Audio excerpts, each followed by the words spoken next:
وہاں لوگ آزادی کا نعرہ لگا رہے ہیں۔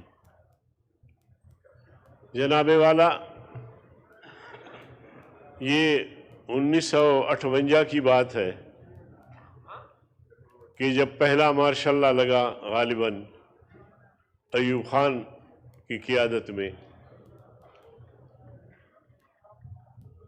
خان افقلات جو ریاست کے والی تھے اس نے ریاست سے کہا کہ ہم ایک معاہدے کے تحت پاکستان میں شامل ہوئے ہیں، 6-8 سال کا عرصہ گزر گیا ہے، اس معاہدے پہ عمل درآمد نہیں ہو رہا۔ صرف اتنی سی بات تھی کہ رد عمل میں خانہ افقلات کے محل پہ گولے برسائے گئے، خانہ افقلات گرفتار ہوا۔ اس گرفتاری کے رد عمل میں نواب نوروز خان اور قبائلی سردار پہاڑوں پہ نکلے مزاحمت کے لیے، مذاکرات ہوئے، قرآن کریم بیچ میں رکھا گیا، اس کے مطابق فیصلے ہوئے، لیکن قرآن کریم کو بیچ میں رکھنے کے باوجود اس صلح نامے کے پرخچے اڑا دیے گئے اور نواب نوروز خان اور ان کے دیگر 6 ساتھیوں کو گرفتار کیا گیا، 6 کو حیدرآباد جیل میں رکھا گیا۔ نواب نوروز خان، میں پورے ہاؤس کا توجہ چاہتا ہوں اس لیے کہ بلوچستان کا مسئلہ جس طرح گھمبیر ہے، عام طور پہ لوگوں کو اس کا حال حوال نہیں ہے، پتہ نہیں ہے ان کو۔ پھر یہ ہوا کہ نواب نوروز خان جیل میں فوت ہوئے اور حیدرآباد جیل میں جو 6 ان کے ساتھی تھے ان کو پھانسیاں دی گئی، ان کی قبریں آج بھی قلعات میں موجود ہیں۔ یہاں سے پھر ایک ماشاء اللہ کا تسلسل چلتا ہے۔ 1970 میں جب انتخابات کا مرحلہ آتا ہے تو پوری بلوچ قوم ان سب کو درگزر کر کے پاکستان کے آئین کو مانتے ہیں، پاکستان کے الیکشن کو مانتے ہیں اور الیکشن میں حصہ لیتے ہیں۔ اور جناب ڈپٹی اسپیکر صاحب، آپ کو پتہ ہے کہ اس الیکشن کے نتیجے میں بنگلہ دیش میں اکثریت جو ہے وہ مجیب الرحمان نے حاصل کی، پاکستان میں مجموعی طور پر اکثریت ذوالفقار علی بھٹو صاحب نے حاصل کی، لیکن 2 صوبوں میں بلوچستان اور خیبر پختونخوا میں جمعیت علماء اسلام اور نیب نے اکثریت حاصل کی۔ یہاں ان کی دونوں کی حکومتیں بن گئی۔ مولانا مفتی محمود صاحب وزیر اعلیٰ بنے اور بلوچستان میں عطا اللہ مینگل وزیر اعلیٰ بنے۔ یعنی انتخابات میں یہ ذرا توجہ دلانا چاہتا ہوں کہ اتنی ناراضگی کے باوجود، قبائلی سرداروں کے قتل کے باوجود بھی انہوں نے کہا کہ پاکستان کے ساتھ چل رہا ہے، آئین بھی تسلیم کیا، الیکشن بھی تسلیم کیا، اور پھر الیکشن کے نتیجے میں جو حکومتیں بنی وہ بھی تسلیم کیا انہوں نے۔ پھر جناب والا ایک الزام لگتا ہے، عطا اللہ مینگل کی حکومت ختم کی جاتی ہے، مولانا مفتی محمود چونکہ اتحادی تھے تو وہ احتجاجاً استعفیٰ دیتے ہیں وزارت دولہ سے۔ پھر ولی خان اور جناب عطا اللہ مینگل، غوث جو یہ ساری لیڈرشپ گرفتار ہوئی، اور اس کے بعد پھر آتا ہے ضیاء الحق کا دور۔ ضیاء الحق کا دور آتا ہے، وہ عام معافی کا اعلان کرتا ہے، پھر بلوچ قوم پرست۔ اب اس اثنا میں صمد خان اچکزئی کو بھی کوئٹہ میں شہید کیا گیا، جو محمود خان کے والد گرامی تھے، کوئی وجہ معلوم نہیں ہو سکی آج تک۔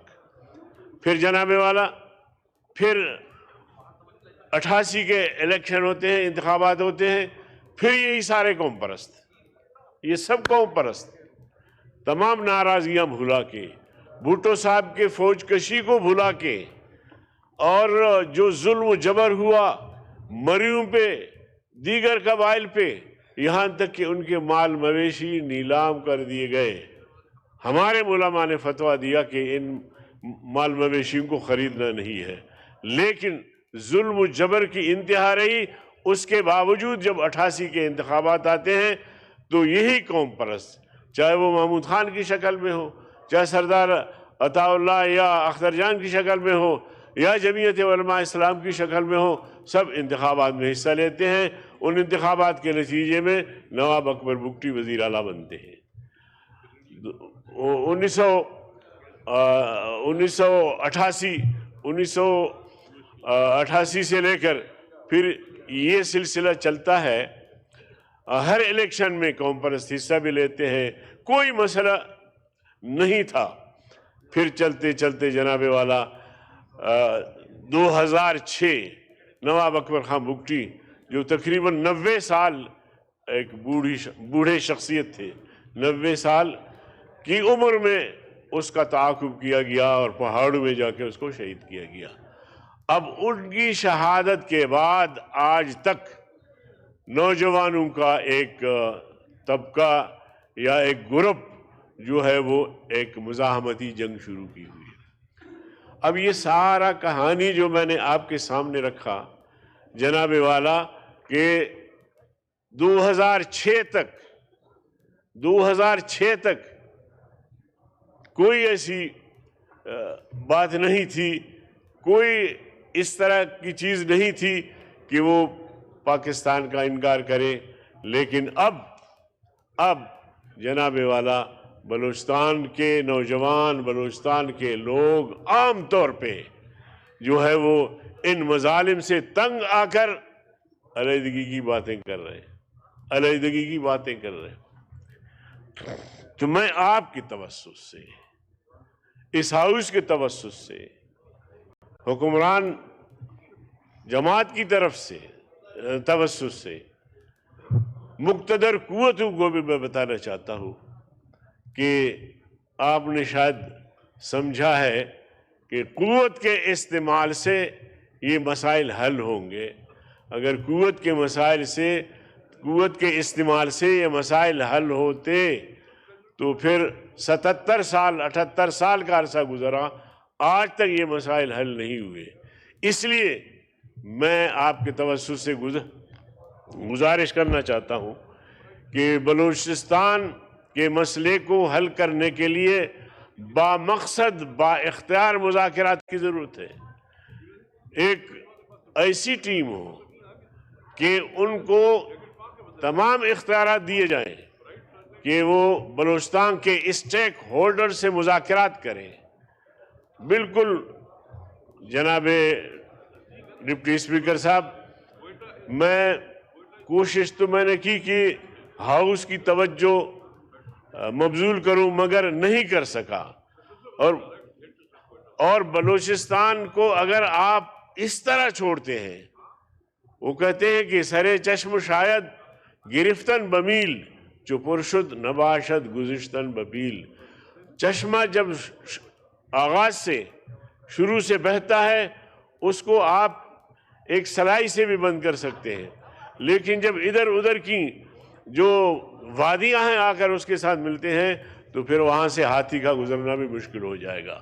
اب صورتحال انتہائی گھمبیر ہے، انتہائی خطرناک حد تک پہنچا ہوا ہے، مگر بڑوں کی سوچ یہ ہے کہ بلوچ قوم کو، بلوچستان کے مسئلے کو، اور بلوچستان ایک مشترکہ آبادی ہے جس میں پشتون بھی رہتے ہیں، بلوچ بھی رہتے ہیں، سب کے مشکلات یہی ہیں۔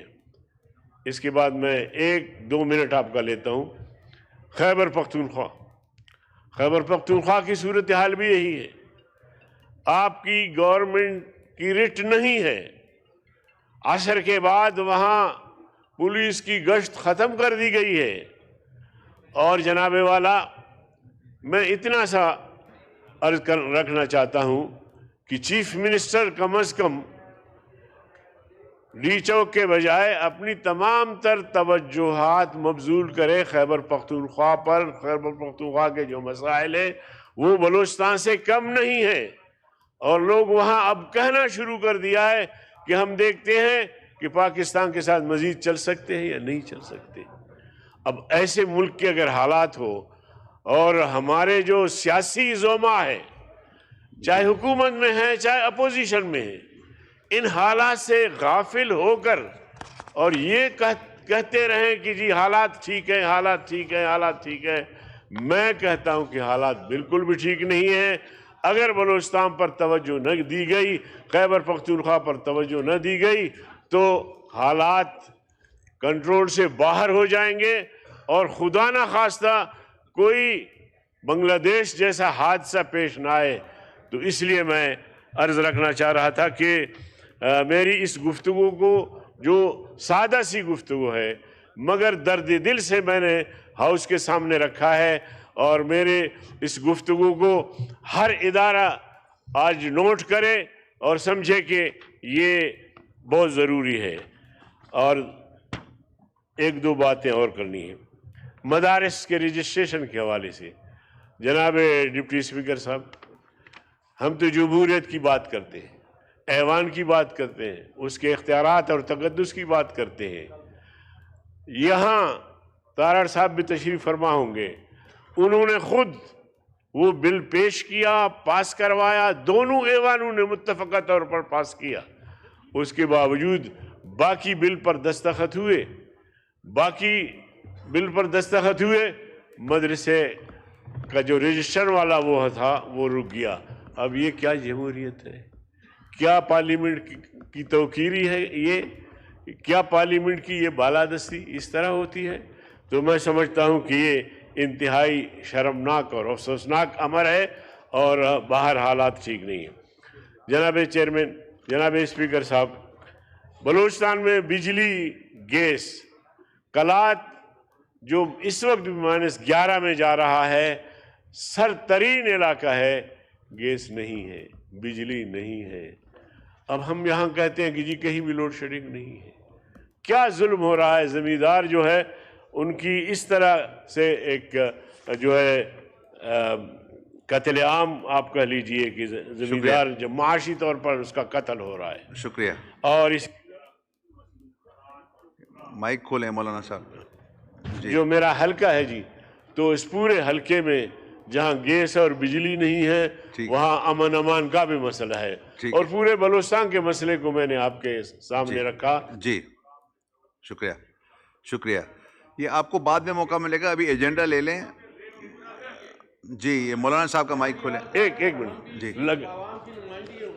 لیکن اگر آج اس ہاؤس کی جانب سے، مقتدر قوتوں کی طرف سے، حکومت کی طرف سے، آپ کی طرف سے ایک نوٹ چلا جائے کہ بلوچستان کے مسئلے کو حل کرو، بامقصد مذاکرات کرو، خیبر پختونخوا کے مسئلے کو حل کرو۔